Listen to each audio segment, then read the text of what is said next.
are listening to the Piano Pod, where we talk to the brightest minds in the industry about how they are bringing the piano into the 21st century. Welcome back to the Piano Pod. I'm Clara Zhang. I'm Yukimi Song. And welcome to the newly revamped TPP. This is exciting because we are starting a new format today. That's right. In each episode, we're inviting a guest co-host besides our regular guest speaker who will be assisting us during the show. So, Clara, please introduce us to our guest co-host of the day. That's right, sure. I'm very pleased to present my dearest friend, Angeliki Sony. She is a lawyer by day and a beautiful Greek goddess, right? Greek and jazz singer by night. And she is also a very, very dear friend of mine. And thanks for being on the show, Liki. Thank you, Clara, for the introduction. And thank you, Yukimi. Thank you both for having me on the Piano Pod. It's very exciting to be here. That's right. So I met Angeliki through our common friend, my best friend, Yasmin. Shout out to Yasmin. Shout out to Yasmin. She's a beautiful clarinetist. And and recently, Liki and Yukimi and I actually did a gig together in Connecticut. And then on the way there, we were just thinking, we were looking for a entertainment lawyer, and we're like, oh my gosh, we have this beautiful lawyer sitting right here. We always forget that she's actually also a lawyer on top of So we all came together. One thing about lawyers is that we can always connect to other people. You know, I don't practice entertainment law, although I'm learning a lot about it now. But I thought of Ricky Hernandez. He's great at what he does, and it was great to make the connection and have him on today. It was just so beautiful. It was so perfect. You know, everything just lined up, and then we haven't connected for years, and so somehow it just brought us together. So we're curious. Maybe in a few words, Liki, you can tell us a little bit of what you do, or how do you manage? Sure. Some days I manage better than others.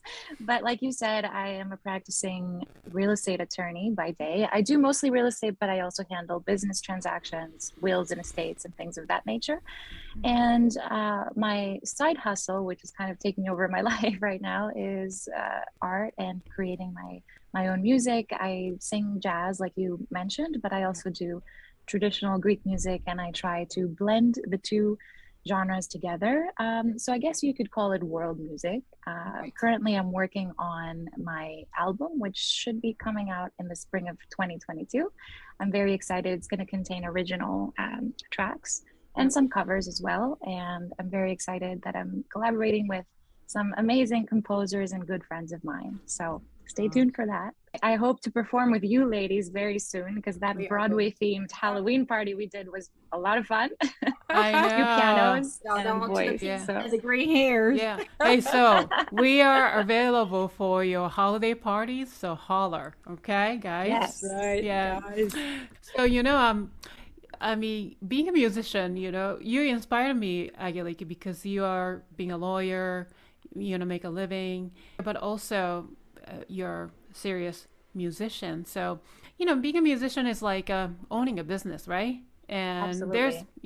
there's an old school a way of thinking that music is an art and should be protected, and to make a business out of art is almost like a crime. But I kind of disagree, because most of us musicians and artists are freelancers, and and you, as much as you belong to law firm, Angeliki, but you are also, what it's like to be a freelancer, right? Because you're freelancing. And so being a freelancer means you have to promote yourself, manage income by yourself, manage so many other aspects of life, like collaboration, tax, copyrights for streaming, such and such. So now more than ever, I feel like, because so many things are so accessible by social media, now you can actually manage our own brands, which means, we are actually really responsible for our own brands, and we need expertise, right? Yeah. And what I'm learning in my short-lived career as an artist so far is that no one's going to care more about your business than you, and no one's going to care more about your art. So it's important to have a good team, like we're going to discuss, right? And to delegate, because like you said, we have to wear so many different hats, and you have to worry about the art, but you also have to promote, you also have to, book gigs for yourself and tours and things like that. So you have to delegate. It's important to have people on your side that you can trust, but it is a business. Yeah. And it's all it really comes down to you and how you manage your time. Exactly. And that's why we have to invite a legal expert to our show to ask questions. And we are so happy to have you, Liki, as our co-host, and you can help us really ask the right questions when we're a little clueless and maybe interrupt, some of the legal terms of us. Yeah, thank you so much. Thank you. Yeah, it's a pleasure to be here. So we're very excited to have our guest, Mr. Ricardo Hernandez, an attorney in the Nashville office of Shackelford, Bowen, McKinley, and Norton LLP, whose experience primarily lies in the fields of entertainment, intellectual property, and corporate law, with a broad knowledge base in the areas of music, technology, commercial lending, mergers, and acquisitions, and day-to-day corporate matters. Let's welcome Mr. Hernandez to the show. Hey, welcome. Thank you for having me. Thank you so much for joining us. Oh my God, it's so early in the morning. Yes, you got such dedicated lawyers out there. So, how are you today? I'm good. I'm good. Really good. I think this time of the year for entertainment attorneys is typically pretty busy. The music industry shuts down pretty hard in December. With people coming off tour and not really doing too much. There's no new releases. And so, from this time, like early, late October until Thanksgiving is usually a big push.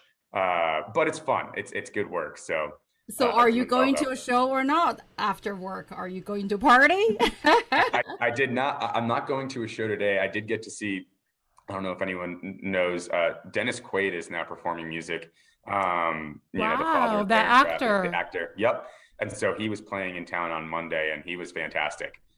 Just an absolute personality, as you could probably imagine, but a good musician as well. And so that was a really fun one. And he's a client of the firm in a certain capacity. So, so that, the show stuff is a lot of fun, but so is the entertainment law stuff.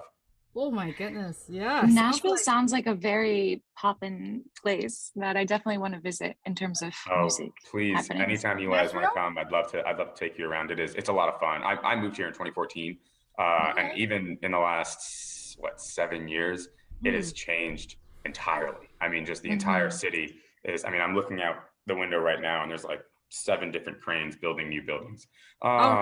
It's just, the city is absolutely booming. But it does still have that kind of like Southern charm, feel to it, which is part of the reason I moved down and wanted to be part of this industry in this legal field. It's just a good town. Until you experience it, it's really hard to fully pinpoint why. I was there for my 30th birthday. I won't say how old I am now. Maybe 30. Did you have but fun? I was on a helicopter ride, or maybe it's not even helicopter. It's a little bigger. It fits like 4 people, and then on the plane. And so we just went all around the Nashville, Tennessee area. We were staying in the house in the mountains. Like I was like, this is a perfect place for practicing the piano. Nobody can hear me. I can practice it. 3 o'clock in the morning.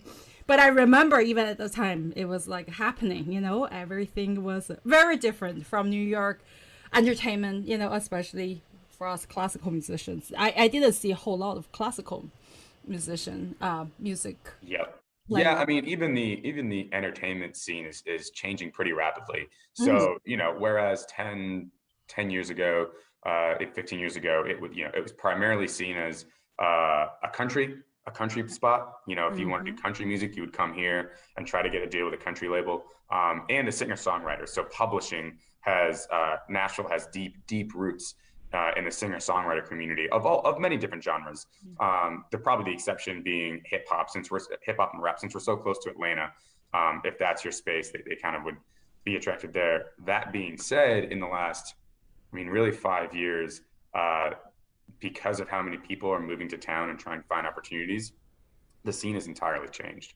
And not to say that the country and the Americana and the bluegrass stuff has gone away. It's still there. But there's a lot more pop.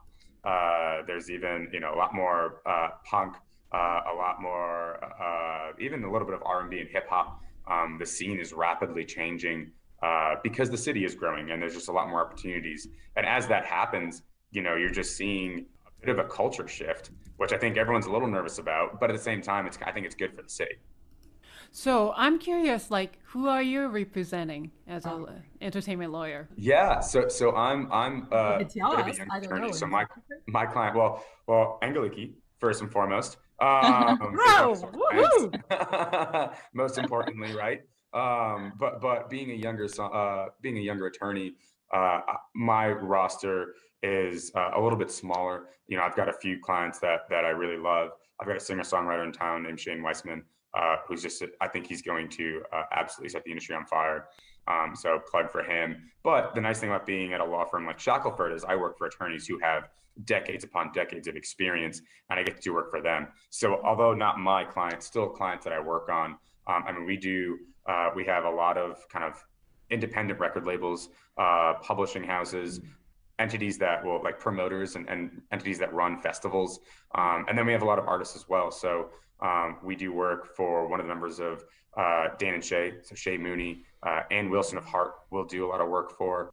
Cage the Elephant is one of my partner's clients. Yes. Ian Munsick, who's in the country space and is doing really, really well. LB Shane is one of our clients. We represent his publisher, so we're really close with him. And just a lot of just different acts. Tay Money. So is anyone on TikTok? Yes. You know, I need to get on that. My mother is. The sound. She understood the assignment, or I understood the assignment. That's Tay Yes. Money, and that's one of our artists, and she's absolutely blowing up. She has been before that TikTok, but that TikTok has absolutely helped. And she's one of the best. Her music is great, but as a personality and as a person, she's just one of my favorite people. I got the opportunity to meet her when we were visiting one of our main offices in Dallas. So I was visiting our main office in Dallas, and she's from that area. So we got to a partner of mine and myself got to have dinner with her and sit down and just talk with her. Who is your absolute favorite artist? Who's my absolute favorite artist? Oh my God, that's such a tough one. I think it depends on the week, right? I think music to me is such an emotional thing that it really does depend on how I'm feeling that week. You know, I mean, I'm part Cuban, so if I'm really feeling like I need to go back to my Cuban roots, you know, I'll listen to like what is it? What's the God? I just got one of the records, The Social Club. Oh yeah, Buena Vista Social Club. I love them. I will throw that record on repeat, and in fact, oftentimes if I need to just focus, I'll put it in the background and just run that through. So that's really, really great. If I'm feeling more like going back to my middle school days, I'll listen to Fall Out Boy on repeat, or Taylor Swift, for being perfectly honest. Like early Taylor Swift really gets the people going.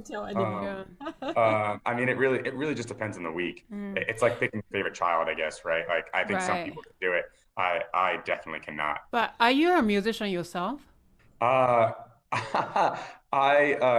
played clarinet growing up. And I loved that, and I think that's kind of what started my love for music. But no, I'm not a practicing musician. I wish I was. If I won the lotto tomorrow, I think that's the first thing I would start to work on, is to get back into doing music. But I wholeheartedly enjoy assisting musicians in my legal capacity instead. Music and law, I mean, it's for us, it almost feels like in the beginning it's not really together, you know. As musicians, we just think about our craft, or practicing and stay in the practice room. How many hours did you put in? You know, we had to deal with lawyers with immigration stuff, so we are curious. Do you work with immigration lawyers at all, or artists helping them with immigration matters, or?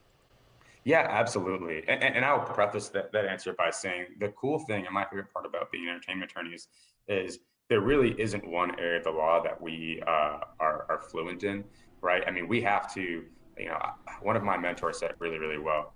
Entertainment attorneys are just attorneys with really cool clients. I mean, it really is. I mean, at the end of the day, we are just practicing the law. I've got knowledge in obviously pure entertainment and IP, right? So copyrights, record deals, publishing deals. But I also do a little bit of real estate when a client needs to buy or sell a business. I do some corporate law. I don't do any immigration, but we do often have to work because of touring issues and because of people coming over or going to other countries. We often have to work with immigration attorneys to make sure that our clients, you know, don't set up a tour and then suddenly can't get in the country. So that's just something that we have to think about. But absolutely, I think one of the most important parts for us is making sure that we build our network so that in the event our clients have an issue that we can't tackle, we know who to call. That ends up being a really, really, I mean, as much as I wish I knew all of the law, it's just it's just impossible to be an expert in everything. And so I think that getting that network and building that team of other attorneys or just other experts who can assist you in the event the client needs the knee, that's kind of where we add value. Yeah, of course. And, we need that because sometimes in the beginning we are so lost, I mean, I remember I got my artist visa and the green card, that way, like as an external artist. At first, the first time I went to a lawyer, he was like, "Did you win the Nobel Awards yet?" I'm like, do musicians do that? I mean, I didn't even know that was a possibility. But somehow I got, my visa and everything. He was like, "All right, you keep on fighting that. You just keep on doing." And then at one point, I felt like one of my lawyers was like my best friend because that was the person I was talking to every single day, to get me through that little part. Yeah. So, wow. It can be very overwhelming in the beginning, and artists have to wear so many different hats. So it's good. It's very important to have a good lawyer on your side. I wanted to ask about the hottest news of music industry right now, Taylor Swift. And because she was on SNL and I watched a little bit of it, and then also she was on like some kind of a late night talk show, and she was saying something about how she doesn't own her own songs. And I was actually really shocked. It's like, come on, she is Tay-Tay, she's the biggest name. And she doesn't even, she wrote her own songs, but she doesn't own. So, and then this big name artist manager, he purchased her label company, or the record label company that owns Taylor Swift's songs, were bought by this guy, and then so Taylor Swift doesn't like it, and so there's a dispute, and she wants to use her own songs for certain things, but she is not allowed to. So she decided to have her version of, like, she decided to re-record everything. So what's going on? What is this all about? Yeah, and it's such an interesting case, and kind of a good test case on re-record restrictions, right? And how important relationships can be, when you're representing a label and when you're representing an artist. So my understanding with the Taylor case is that, although Taylor Swift is now Taylor Swift, the, music icon, I think people have to remember that at some point Taylor Swift was a brand new artist looking for her first deal. And when you're a brand new artist, as y'all know, you have a lot less leverage. And so when you have less leverage, you kind of have to go in and accept more industry standard or even non-industry standard terms just to get that deal going to kind of launch your career. And so my understanding was what happened was, Taylor on her first deal or first series of deals signed deals whereby the record label owns her masters, right? And so when we're talking about this case, when you use the word songs, in music copyrights, there's two sides of the copyright. There's the composition, what you wrote, and then there's the master, which is the song that you're actually hearing. So on the record label side, she sold the copyrights to her masters, and that's not uncommon. It's not uncommon for an artist, especially a younger artist, to say, I'm going to get an advance. You're going to get the ownership to the masters. You're going to exploit those masters. And even after this deal is done, I don't get those back. Those are yours. That is not uncommon and is actually pretty standard. Now, there are many, many different ways you can structure that. And I don't think the industry is ever going to go away from that, but I think certain labels are more open to other structures. But let's stick with Taylor's case. So that happened. Taylor's career obviously took off, became who she was. The dispute she had was with a certain individual who then ended up owning her masters. And I think she doesn't believe with the way that individual does business. I think she has had some bad experiences with that individual and just didn't feel good about that individual making money off of her songs. That being said, under the contract, my understanding was there wasn't a lot she could do about it. That he owned them fair and square, he purchased them. Now, when you have master recordings, typically speaking in a deal, or not, sometimes the deal won't have any re-record restriction. It'll say, you just can't record these again forever. in her deal, I believe they had a re-record restriction of 10 years. So they said, you will not re-record the composition in these masters for at least 10 years. Now, usually for a record label, that's good enough because you're going to exploit a great majority of those receipts from the masters will happen in the first 10 years. So you'll be able to recoup your monies, you'll make some money off of it. And also, in my experience, it's somewhat uncommon for artists to then come back and re-record these compositions, right? You know, they've got a good relationship with the label, maybe they're still on the label, and they'll say, okay, yeah, could I re-record these? Yes. Do I want to spend the money to re-record, remarket, do the whole thing? No. Taylor Swift saw, you know, this dispute was happening right around the time her re-record restriction is coming up. And I think she saw that as an opportunity to, for a lack of a better way to say it, stick it to the man, right? She said, fine, you can make money off of those. I'm going to make my own. And then I'm going to make money off of these, which is going to directly cut into your profits. And that's what she did. You know, I don't know that everyone would be as successful doing it, but it's Taylor Swift. You know, when you have the backing and the loyal following that she has, you can do something like that. And so it's an interesting test case. And it's a case that I think some labels are concerned about, right? Because if you have a 10-year re-record restriction and some, you know, successful artist sees that and is like, wait, I can make more money off of re-recording my songs. Why wouldn't I do that? And I think that's going to be a concern. And I think you're going to start to see some of those restrictions either get longer or go away because of what Taylor has done. Not the first time Taylor has sort of revolutionized the industry. You know, a big part of the reason musicians are getting paid a little more under the Apple Music model was because she left Spotify for, I don't know, 5 years. You know, when you have that type of voice, you can kind of make some monumental shifts. So it's really interesting to see. Yeah, it is. And then it's amazing how she's not only a, you know, biggest singer, but also she is a big influencer. So she has this power of influencing, you know, her fans through social media. And what she did was like, so here is the remastered or my version of my song, and then don't listen to the original version, but listen to this. Then that's how her version of songs are now on the chart, Billboard chart, right, not the original ones. That's actually really clever. So even the biggest name like her, they have to fight their spot. They have to fight their right as an artist. That was actually really quite inspiring. Not that I'm honestly, to be honest, I don't listen to her song very often. I'm a classical musician, so boring classical musician. Yeah, very boring. So but I thought it was, you know, the fighting spirit. I liked that. So can I just say, yeah, of course. I've heard Clara and Yukimi play live, and it's anything but boring. Just saying. Thank you. That was a special concert, but you're very sweet. Thank you. But do you have anything like to add that? I mean, I think is her name Tay Tay? I mean, even my 11 years old, they all know it. You know, I mean, I think she's really I actually didn't know she goes by Tay Tay. I live under a rock sometimes, but really? I didn't even know. But yeah, I mean, she, you know, for just imagine this younger generation. I mean, now they're going to look up to her. You know what she did was. But Angelique, yeah, tell us. I mean, you are also in this world, really. I mean. We are not going to compare, but, you know, you have your album, you have your MTV, and, you know, you work as a lawyer. We don't know how many, you know, bodies you have to do all this.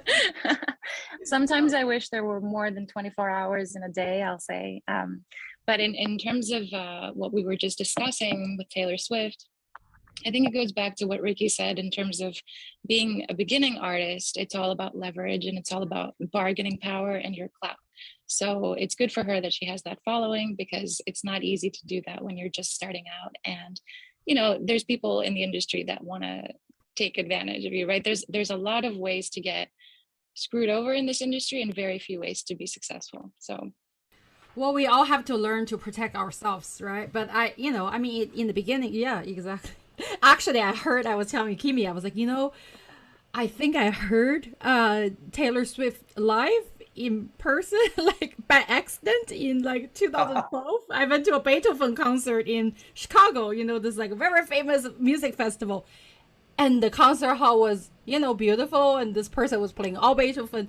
The concert hall was empty. And I'm like, what is happening in the beginning? That's the story of classical music. Clapping for Taylor Swift because she had a show right after. So people even bought a ticket for the classical concert, left early to listen to her. And, I didn't know who she was yet. And like, who is this big person? Why is she like... But then I realized it was Taylor Swift, But yeah, but in the beginnings, and I see this a lot with classical musicians too. We're big too, right? Because we have to work our whole entire life for this livelihood of whatever. And then, I have friends that are like, I would say, very respected composers, yet it's, I see the struggle, they are self-funding, they compose their own music. They even record with the orchestra. Sometimes they even play the solo part with the orchestra, yet not only, paying the orchestra or whatever, when you are publishing the book, publishing the score, publishing the CD after whatever years, and they are supposedly pretty big deal, yet it's all self-funding, and these are people who even actually get to do it. I'm just curious, how do you think, what could, do you ever work with classical musicians? First of all, Ricky, have you dealt with anything like this? How can they protect themselves? I have not worked with classical musicians. I think, again, the space that I'm in, the town that I'm in, I think it's just relatively rare. I am wholeheartedly for working with classical musicians. Plug for me. But that being said, I think that the plight of a classical musician, while probably more severe because of the industry, is not an uncommon one. Whereas I think that a lot of songwriters and artists and musicians, it's difficult. It's difficult to break through and to understand the ins and outs and really the pitfalls of this industry, because there are a lot of pitfalls. There's a lot to learn. There's a lot to understand. And at the same time, kind of like you mentioned earlier, or maybe before the podcast, like your focus really needs to be on honing your craft. How can you be the best you can be if you have to learn about copyright law, touring, merchandise? How could you do that? It's nearly impossible. And that's why I think, some of the pieces of advice that I'll give to newer musicians or artists is you have to build a team, and early on that is difficult. It's very difficult, but it has to be one of your biggest priorities, because then you can let somebody else work on that stuff that you don't necessarily want to or need to be working on. I think typically, at least in the space outside of classical, I'm not exactly familiar with classical, but typically you want to start with like a manager or a lawyer. Those are one of the two first people you do, because it almost starts out of necessity, right? I think everyone tries to go through it alone off the get-go, because your receipts are so small, that you need to do it yourself so that you can keep that and feed yourself. And I think everyone or most people will understand that. But at some point you will get to a level, either because you're touring or because your opportunities become great enough and the risk is high enough, that you need to start bringing in third parties and need to not be afraid to let someone else share that burden. That's what we're here for. And I think a lot of that too is, don't be too quick to build that team either. While it's important to build that, it's like dating, right? You need to go out there, and you don't just want to like get on a dating app, find the first person you think you look like and looks good and be like, all right, we're married. Like that's typically how divorce might work. Sometimes you get lucky, but sometimes you won't. And finding your team, whether it's your manager, your artist, your agent, any of that, is the same way. You have to go out, you have to interview, get coffees, get dinners, talk to people. If you put in the work early on to find someone who's going to really believe in you and your career, that'll pay dividends down the road, but it needs to get done. And I think that's kind of the big piece of advice for the younger attorneys and not even attorneys, newer artists. And I say newer versus younger because I think people like to use the term young artists or baby artists. As y'all might know, artists range in all ages. There is, you can have a young artist, you can have old artists, they can still be new. And so I say relatively new artists, and saying, as soon as you can build that team, and as soon as you can do that, as soon as you're feeling the pressure of like the administrative stuff is becoming too much for me to deal with, build that team. You will see you'll see your career take off and allow yourself to focus on your craft and not have to worry about all of the millions of other things that go on behind the scenes.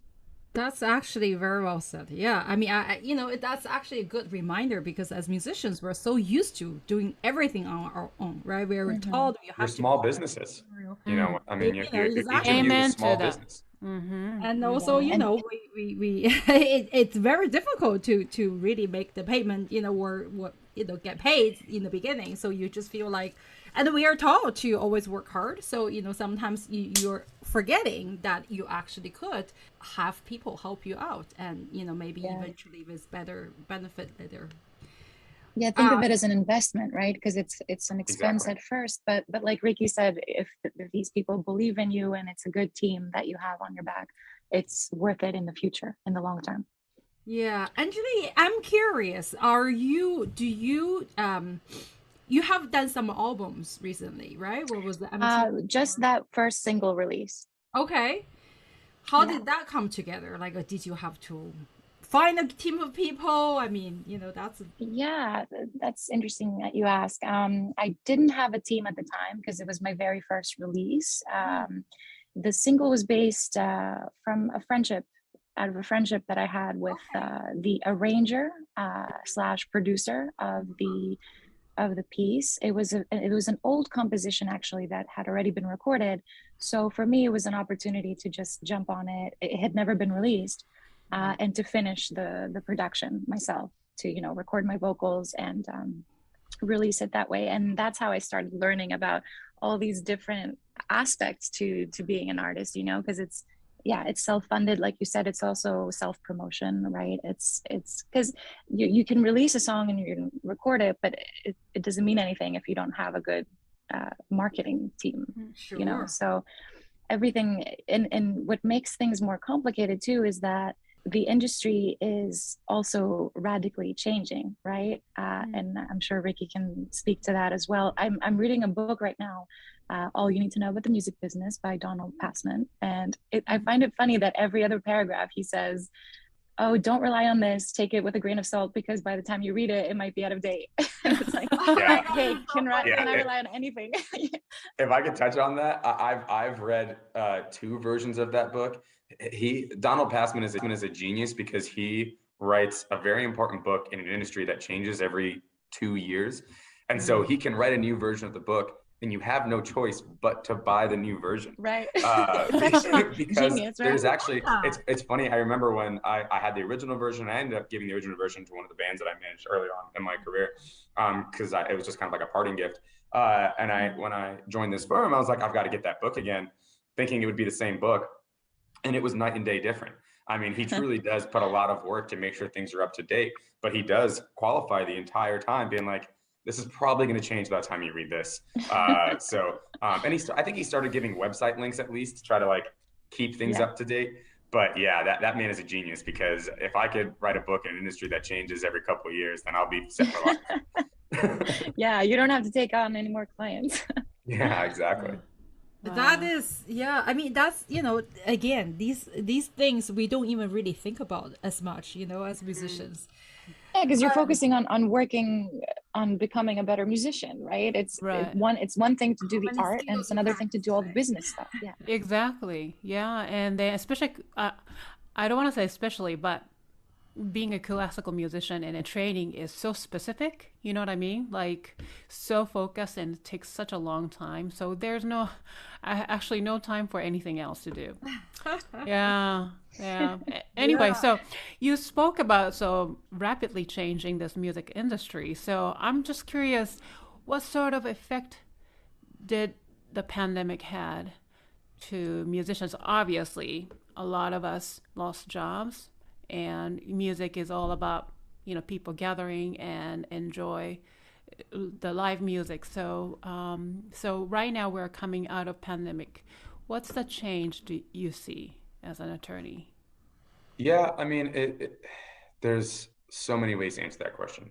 So obviously the pandemic itself was difficult on so many people, but especially the entertainment industry. And there was no area of the entertainment industry that wasn't affected, right? I mean, the live performing space was decimated. A lot of artists structure their deals such that they make a good chunk of their money off of touring, right? And couldn't do any sorts of tours, you know. And so, and you also, it's funny, the number of artists who, because of touring being so important, we're so used to just touring every year around the same time, sometimes most months of the year. And now they're stuck home and they're like, what do I do with myself? And so I think there's a couple of ways to answer that. One, just from a practical standpoint, what we saw as attorneys early on in the pandemic and throughout the pandemic was because people were stuck at home, there was a lot more songwriting and production going on. So in pre-pandemic, and probably we'll see this again post-pandemic, is when you are on tour and you're just busy, you know, doing tour dates, doing performances, doing just, you know, any sort of like talk shows or whatever. I mean, you try your best to write songs, and you know, when you're on the bus, when you're on the plane, but it's difficult. It's tough. It's a grind. That life is very hard. And same deal, like you try to produce those tracks in the 1 to 2 weeks you're home, but you know, query whether that's enough time to really get a product that you are proud of and really kind of can feel like this is what you wanted. When you have 9 months to sit at home and nothing else to do but write and produce and master the tracks, you start to get products that I think, and you have to build a repertoire of products that that you can now say, okay, this is where I want it to be. Now, make no mistake, that was not easy either. A lot of songwriters are collaborators. They want to work with other people. And so songwriting over Zoom was a hard thing for a lot of people because they're used to being in a room together and building that bond and that relationship, building a song off of that. You can't do that during the pandemic, or you couldn't after the pandemic. Now, what I think, you know, I'm going to be optimistic, Ricky, for a second. I believe that because of that, I think we're going to see sort of a golden age of music for a little while. I think people have now built their repertoire of songs and masters in a way that they could not do for a long time because of touring, because of other obligations. That I think we're going to see that music come to light in the next 5 years, and I think it's going to be amazing. I think it's going to be excellent. That's the silver lining. I remember during the pandemic, I was hanging out with a friend of mine who's a tour manager for a big country artist. And we were just talking about how tough it was and what was going on and what things were going to look like. And I remember, I think he was the one to say, he's like, I don't know, I just feel like if we can come out of this, it's going to be amazing.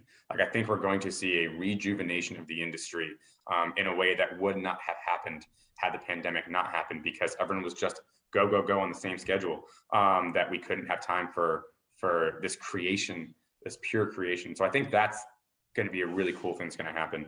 In terms of the industry generally, I think a couple of things have also changed. Streaming, which has always kind of grown, right? In the last decade, you know, 10 years ago it was, man, you can't make money off of streaming. It's so difficult. We'll never get there. I think that was steadily becoming more and more great. I think the pandemic sped that up a little bit because people were at home, couldn't go to live shows, but you still need that music. You still need that emotional component to get you to the day, right? And so people would stream.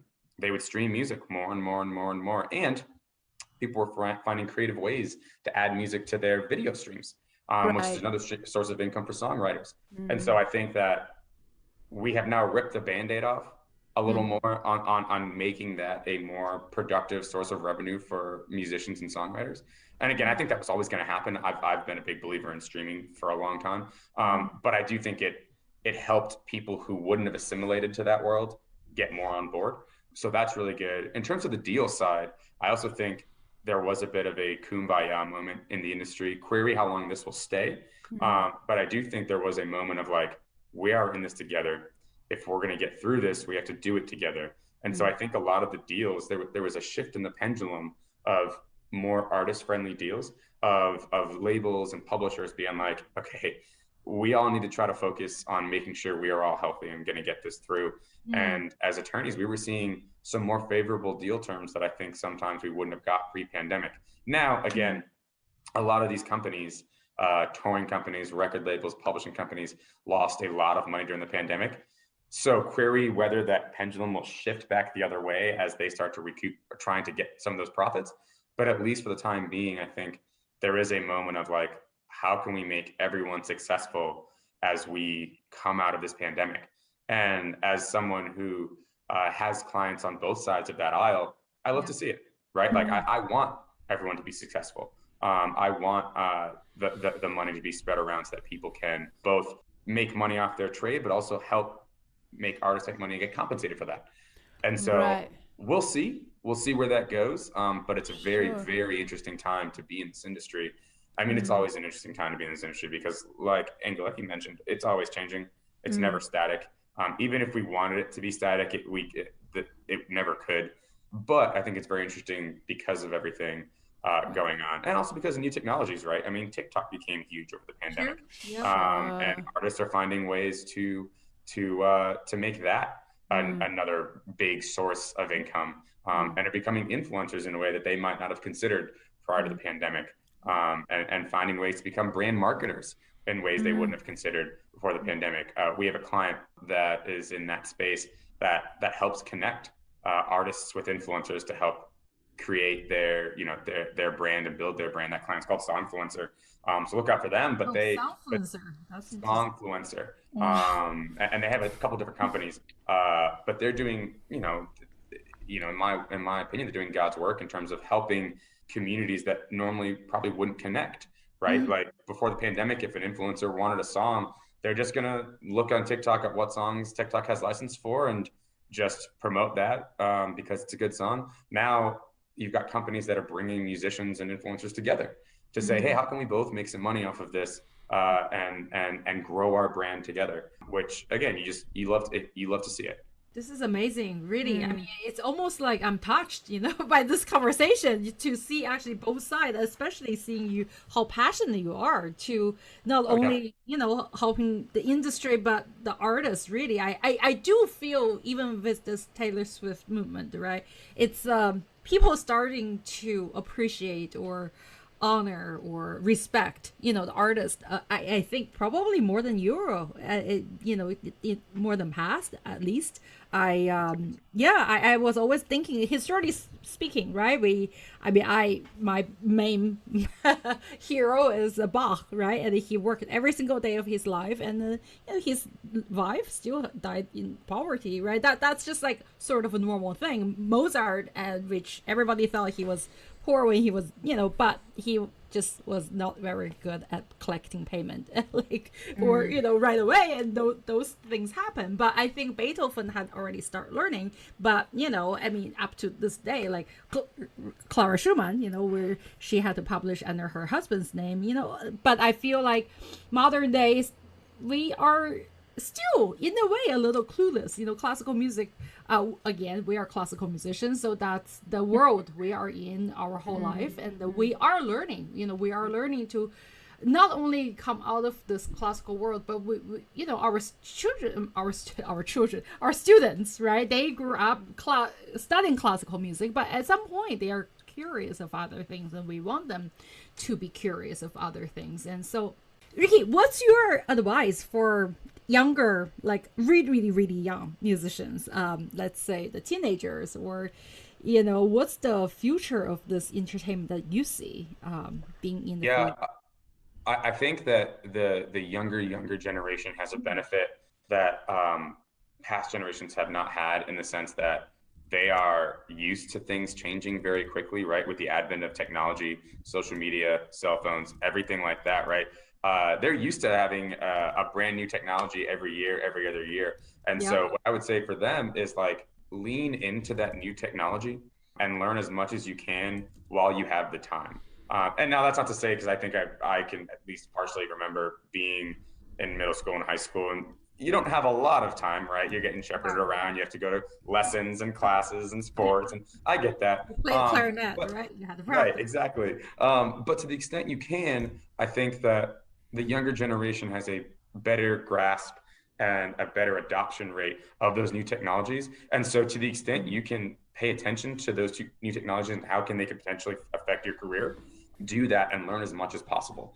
A good example of that is kind of the blockchain NFT space, right? I mean, that space is going to, I believe, it'll take a long time, but it's going to revolutionize the way the industry especially does royalty payments.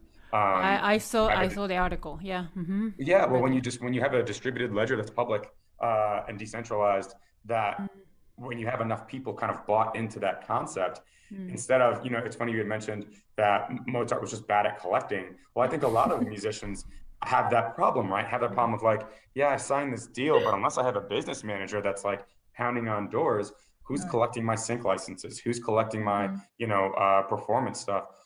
You need a good tour manager to make sure that they're collecting those payments. Well, if we can put all of that in a technology that does it automatically, then you don't need to worry about getting paid. You play a show, the venue records that in an app, and automatically the payment hits your bank account. You have a copyright, you record that on the blockchain. That copyright gets input into a Spotify song, that song gets played, you get paid automatically. I mean, there are ways that can happen. And I think unfortunately that's probably a long way away because of how many people in the industry have to buy into that concept, and different parties, right? You need publishers, you need recording labels, you need tech companies, you need Congress. I mean, everyone needs to, we saw how long the Music Modernization Act took, right? I mean, that was a 10 plus year process of trying to get even minimal change in the copyright law. So make no mistake, what I'm describing isn't a tomorrow concept, but it's a concept that's going to affect younger artists. And to the extent they can be bought in to that concept early on, the better and quicker they can adopt it. And I think the more successful they will be, both from a artist standpoint, but also from a making money off your art standpoint. So that would be my advice, is just lean into technologies, and the more you can keep up to date with what's happening in those technologies, the better off I think you'll be. So for those young students listening, other than practicing your scales, you can start to think about this early. Yeah. I mean, New York children, they are, I'm on the Upper East Side. It's sometimes you talk to them, I feel like they're older than me. They are so mature in their mindset. Partially it's because of YouTube, because of TikTok. They hear these things, but they're a little lost, I sometimes feel, and which we felt that way ourselves, I'm sure, when we're younger, like, why do I practice like for all these hours, right? And then, but I think they have a little better guidance in a way because of the technology. And as you're saying, maybe you should invent that app. That would be amazing if artists can get paid like as soon as the work is done, right?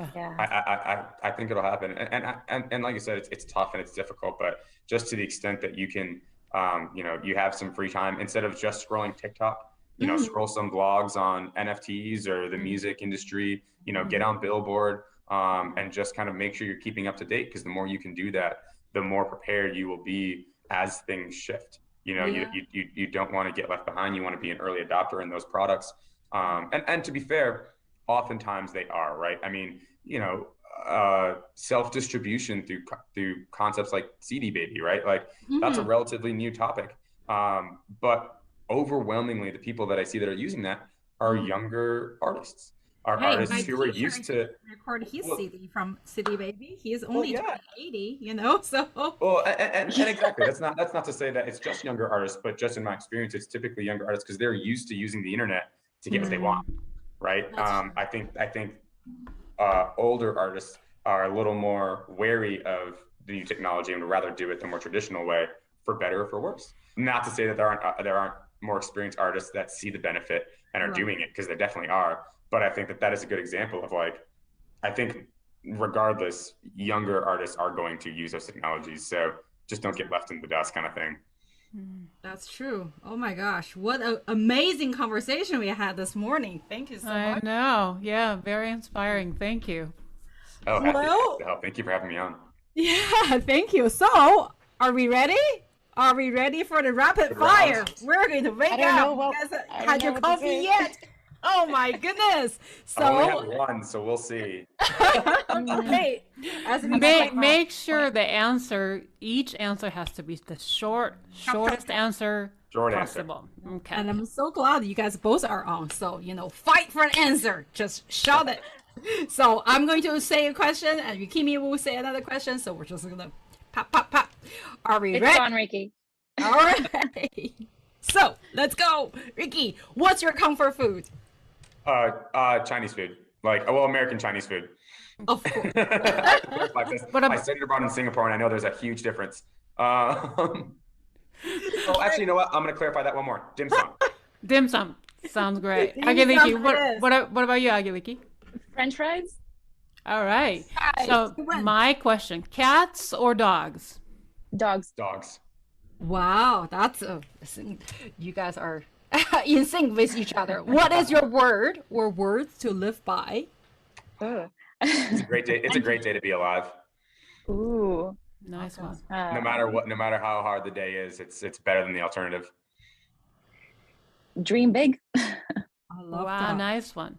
Uh-uh. Okay, what is the most important quality you look for in people? Modesty. Trustworthiness. Yeah. Okay. Honestly, Have you trustworthiness. I think we're on the rehearsed? same page there. I know. No, we have not. What is the worst quality in people you want to stay away from? Greediness. Yeah, I think greediness or just like dishonesty. I mean, the exact opposite. I think is just if you think someone is giving you one thing to your face and something to someone else's face, it's just so hard to build trust in a relationship. We're so lucky to have you guys as lawyers in this world. Okay, next one. Name 3 people who inspire you, living or dead. Ella Fitzgerald. Mm-hmm. And Gleeky, And then, go ahead. Ella, and then Oprah. Oprah. One more. Nana Muscari. She's a Greek artist. So Okay. Beautiful. Ricky. Yeah, I will keep mine a little more personal, except for one. So one, I read Jay-Z's biography, and it was actually quite fascinating. I think that he doesn't get enough credit for how much he's done for music as a whole and how far he's come. So I think he's pretty inspiring. But for me, it's my grandparents, both on my mom's side and dad's side. They immigrated from Puerto Rico and Cuba, respectively. And just hearing those stories and kind of what they had to fight to give me the life I had is just amazing. And then probably my wife. I mean, I think that we've been together since 2009. I've seen and grown a lot. And I wouldn't be anywhere where I am right now if it wasn't for her guidance and honestly, like just pushing me. So That's beautiful. All right. So, which historic figure do you wish to learn or take lessons from if he or she were alive? Historical figure. I will just, I'm sure there's a billion that I could say. I will say I recently read George Washington's biography and quickly realized that I think he's a much more complex figure than people entirely realize. I think it would just be fascinating to sit in a room with him and just pick his brain on a couple things. I think that'd be interesting. What about you, I Agiliki? don't know. I'm blanking. Do I just have to pick one? Yes. You can pick as many as you want, but for now, give us one. I don't know. Let's keep going. I'm blanking. Oh, We'll come back to you. yes. Okay, so next. Which historical figure do you wish to hang out with at the bar if she or he were alive? And Ricky, do you have answer? Who do you want to party with? I don't know. Figure at the bar. At the bar. Such serious. Now I see the lawyer faces coming. Yeah, right. Now we're get the gears turning. I guess I don't think about historical figures as much as I thought I would. Yeah. It's more like a classical musician kind of question. You know? That's right. I was just gonna say. Yeah, I was gonna say. The only thing about Yeah. people. Yeah. I would love to chill with Rachmaninoff. I mean, is he a historical All figure? right. Kind of? Yes. Yeah. Good hand, you know. Sounds good. Probably sit on his hand, speaking off as a seat. Oh my gosh. Yeah, I guess it depends on how far back you go. I mean, I would love to hang out with Elvis Presley, hang out with him at the bar. I'm sure he's got Hey. some stories. Oh, yeah. I feel like he would just be a character. He would totally be. Yeah. Name one piece in your current playlist. I'm sure that's easy. Oh my God. Switch by Corey Henry. Okay. Oh, I see. We're going to keep all of this in our Spotify favorite list. Yes. Go ahead, Vicky. For me, it's the entire Machine Gun Kelly album recently. I don't know why it struck a chord. I think it's because it came out during the pandemic and it reminded me of like simpler times. I enjoy punk rock and it was a very much punk rock heavy album. And it was the first album in a long time that like, because I usually have to listen to albums a couple times before I'm like, oh yes, I really do love this album. I always give an album at least 2, if not 3 listens. But that album, it was like from the first chord I was just like, and I was having a bad day. It was like deep in the pandemic, and like things were looking pretty bleak. And I was like picking up the kitchen, and like I just happened to press play and was just like, oh, and it just hit something for me. So that was one that I really, really enjoyed. It's on my playlist that I like to always tell people about. Okay, great. So name one book title. Name a book title you're currently reading.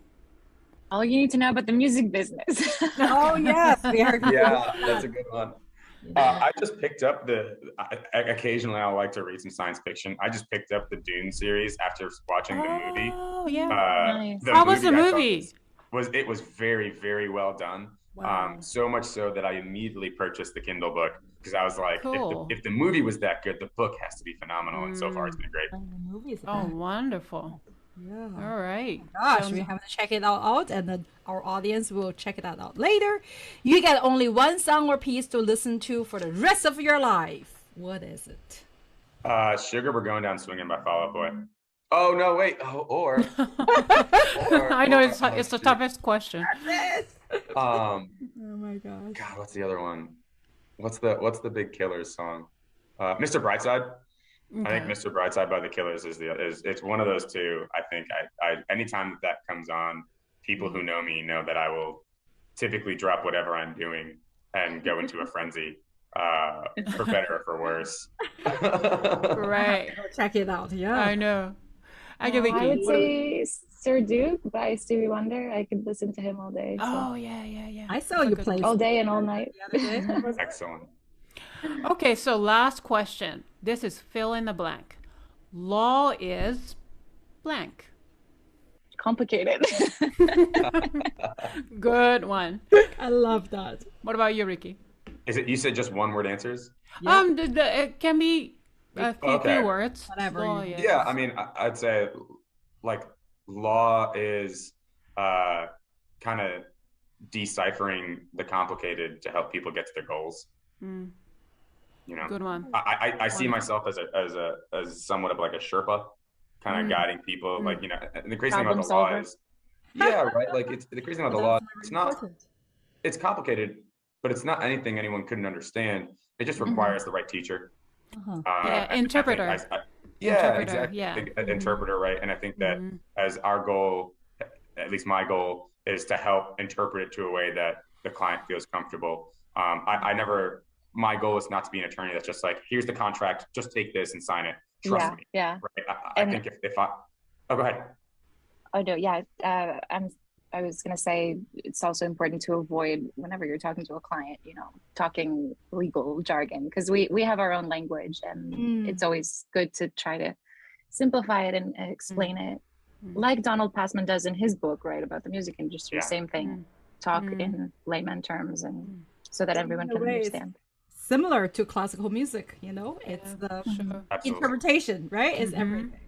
Well, anyway, thank you so much, guys, for joining us this morning, really, really early, and that concludes this episode of the Piano Pod. Thank you, Attorney Hernandez and Attorney Hernandez, for joining us. Thank you so much, you guys. Thank you for doing this podcast. Sharing your insights and expertise, and thank you, our audience, for tuning in. You can find more information on Mr. Hernandez at the Shackelford.law profile. Ricardo Hernandez. We will link his website. If you enjoyed today's episode, please rate and review on whatever podcasting platform you use. If you're watching us on YouTube, remember to hit the thumbs up button and be sure to subscribe to our channel. You can also find us on Facebook, Twitter, Instagram, LinkedIn. The links are in the description below. If you have feedback for us, please leave it in the comments or DM us via social media, or you can also email us at thepianopodnyc@gmail.com. We will see you for the next episode of the Piano Pod. Bye, everyone, and thank you, Ricky, and thank you, Agiliki. Thank you. Thank you.